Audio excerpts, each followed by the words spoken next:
जी hello दोस्तों, मैं हूं कमर चीमा। उम्मीद है आप लोग ठीक होंगे। दोस्तों, भारत ने आखिरकार fifth generation stealth fighter jet का जो प्लान है वो क्लियर कर दिया। भारत की जो डिफेंस मिनिस्ट्री है उसने अप्रूव कर दिया है एग्जीक्यूशन मॉडल, जो कि advance medium combat aircraft programme है। और वो कहते हैं कि जी हाँ, medium weight deep penetration fighter jet जो है उसको अहमियत देने वाले हैं। और दिस इज़ रिक्वायर्ड, ये जो नई वो जिसे कहते हैं ना, अपनी एयरफोर्स को सपोर्ट देने के लिए। आपको पता होगा कि राफेल के हवाले से, सोर्स कोड के हवाले से बात चली थी कि भारत को सोर्स कोड नहीं दिया गया।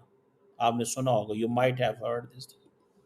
अब इंडिया ये समझता है कि अगर हमें ये सोर्स कोड नहीं दिया जाता और ये वेस्ट हमारे साथ, वो जिसे कहते हैं ना, हाथ कर गया। वो ये समझते हैं कि वेस्ट हमारे हमारे साथ टेक्नोलॉजी शेयर नहीं करेगा। This is what they understand. वो इस चीज़ को बात करते हैं कि वेस्ट हमारे साथ टेक्नोलॉजी शेयर नहीं करेगा। वेस्ट जानबूझ के हमें मुश्किल में डाल के रखेगा। सो हमें कुछ ना कुछ करते रहना पड़ेगा। और ये इंपॉर्टेंट डेवलपमेंट है, याद रखें कि अगर इंडिया अपनी इंडिजिनस डिफेंस कैपेबिलिटी बिल्ड करता है और इंडिया अपने तमाम जो डिफेंस इक्विपमेंट है लिंक करता है। देखें, इस ये जो भी पाकिस्तान और भारत के मामलात, जो जंग शुरू हुई, इसमें पाकिस्तान को एज ये था कि पाकिस्तान का सारा डिफेंस इक्विपमेंट चाइनीज था। इंडिया को डिसएडवांटेज ये था कि उनका सारे का सारा जो इक्विपमेंट है, कोई फ्रांस से है, कोई रशिया से है, कोई अमेरिका से है, कोई इसराइल से है, कोई किसी मुल्क से है, कुछ डोमेस्टिक है। वो सिस्टम सिंक नहीं था। ये बातें, अब इसके लिए इंडिया ये नहीं कर सकता कि इंडिया किसी दूसरे मुल्क चला जाए। इंडिया किसी दूसरे मुल्क चला जाए। आप मेरी बात समझ रहे हैं? करना क्या पड़ेगा? करना यहाँ पे सारा कुछ खुद करना पड़ेगा। वो कहते हैं कि ये जो डिफेंस मिनिस्टर साहब है, राजनाथ सिंह साहब, उन्होंने कहा है कि हमने advance medium combat aircraft programme को अप्रूव कर दिया है। एग्जीक्यूशन मॉडल जो है वो हो गया है, सारा कुछ हो गया है। ठीक है जी। ये जिसे एडवांस मीडियम कॉम्बैट एयरक्राफ्ट जो 25 टन ट्विन इंजन एयरक्राफ्ट होगा, इसकी कहा जाता है कि जो इंटरनल फ्यूल टैंक है that will be 6.5 ton capacity होगी। एडवांस स्टेल्थ फीचर होंगे। हर किस्म की नई डेवलपिंग जो टेक्नोलॉजी है वो इसके अंदर होगी। मॉडर्न वॉरफेयर के लिए तैयार होगा। कहा जा रहा है कि इनिशियल जो कॉस्ट है दैट इज 15,000 करोड़ रुपया। और ये जो फिफ्थ जनरेशन फाइटर जेट है, इसका मकसद ये भी है कि जो इलेक्ट्रॉनिक पायलट पावर्ड जो है उसको बूस्ट करना बाय एआई, ताकि जो डिसीजन मेकिंग है उसको एडवांस सतह पे लेके जाए। This is very significant. It means कि इंडिया का जो fifth generation stealth fighter jet है वो ये फैसला करेगा, खुद भी फैसला कर सकेगा कि अगर उसको हिट करना है पाकिस्तान को या चाइनीज जेट को, तो वो आर्टिफिशियल इंटेलिजेंस जो है उसको हेल्प करेगी एडवांस डिसीजन मेकिंग। मतलब पायलट पीछे रह सकता है, पायलट हो सकता है ना समझ पाए, लेकिन वो इसको करेगा। और जो नेट सेंट्रिक वॉरफेयर सिस्टम है for the real time combat coordination के लिए, वो भी होगा। और इसका जो सारे का सारा जो आप समझ लें कि it's going to be very important. और ये इसकी जिसे वो कहते हैं ना, एक ऐसा, ये एक इंटरनल वेपन्स वो सिस्टम बिल्ड कर रहे हैं कि देखिए, इंडिया को एडवांटेज रहा है कि ये जो जो एयर टू ग्राउंड हमला करता रहा है वो बड़ा कामयाब रहा है। जैसे कि पाकिस्तान पे हमले हुए,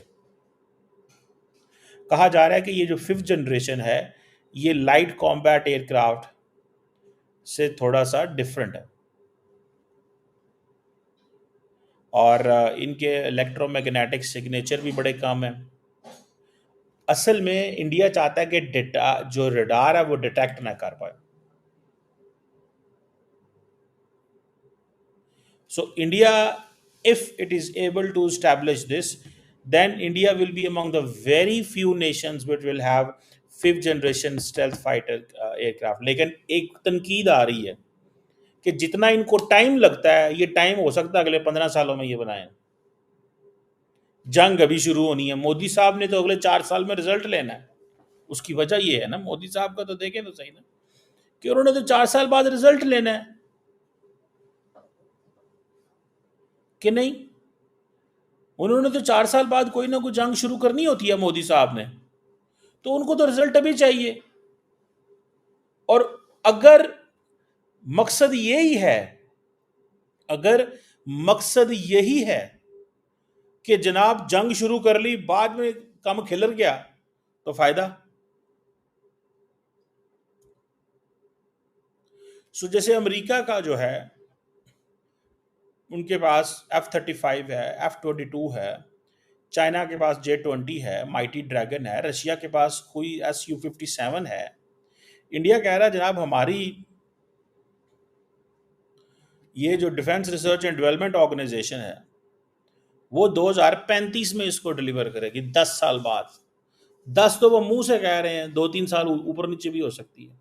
और अगर इसने 10 साल बाद डिलीवर करना है तो हो सकता है मोदी साहब का क्या करेंगे फिर। अब मोदी साहब को तो 3-4 साल बाद उश्कल पैदा हो जाती है। उश्कल मीन ही गेट्स इरिटेशन शुरू हो जाती है, कोई तमाशा हो, कोई ठुक ठुक हो, तो उसका क्या करना है।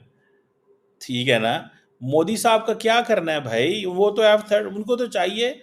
आप देखिए ना प्रॉब्लम क्या हुआ है, वो फ्रांस वाले सोर्स कोड नहीं दे रहे थे, अमेरिकन डिले देंगे, तो इंडिया ने पूरी डिसीजन मेकिंग करके ये फैसला किया है।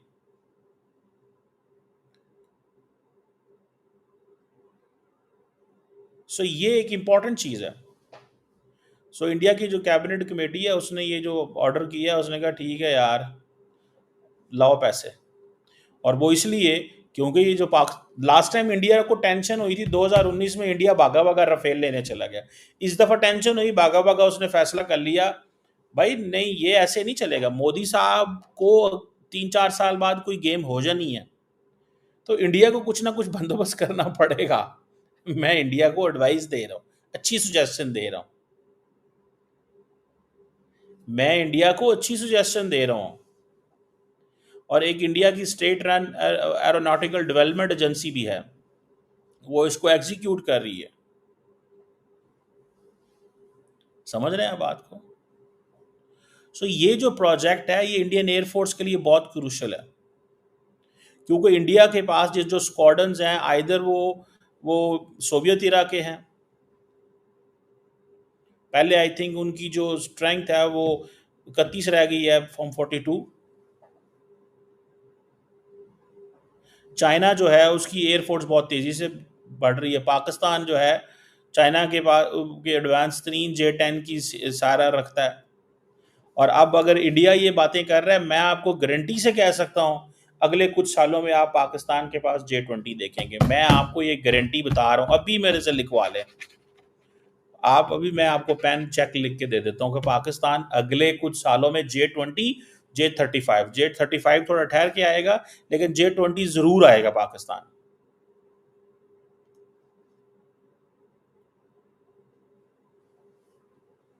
सो ये जो 4 दिन की लड़ाई हुई है ये एवं नहीं हुई, ये पूरा तमाशा लगा।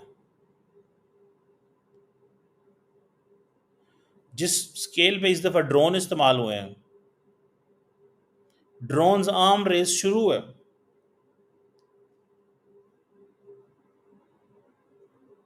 ड्रोन्स आर्म्स रेस शुरू है सर। ये जिस स्केल पे, अब तो नहीं, अब तो दोनों मुल्कों ने टेक्नोलॉजी से लड़ना है।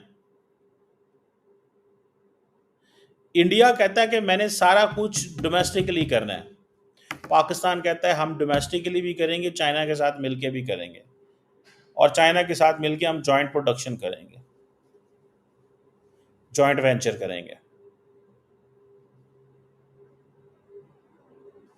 सो इंडिया लेट हो सकता है इसमें। जो एयर चीफ साहब हैं उन्होंने जो स्लो डिलीवरी है लाइट कॉम्बैट तेजस एयरक्राफ्ट की 4.5 जनरेशन फाइटर जेट की, और उसकी वजह क्या थी, इंजन की डिलीवरी स्लो थी। वादा हुआ था जनरल इलेक्ट्रिक से, सप्लाई चेन का इशू बन गया था। तो that is there, let's not underestimate, इस चीज़ को अंडर एस्टिमेट नहीं करना चाहिए भाई साहब। ये को जिसे कहते हैं ना, खाला ही का कार नहीं है। लेट्स सी, देखते हैं कि क्या होता है, इंडिया ये कर पाएगा या नहीं कर पाएगा, किस तरह चीज़ें चलती हैं। It's yet important thing to check.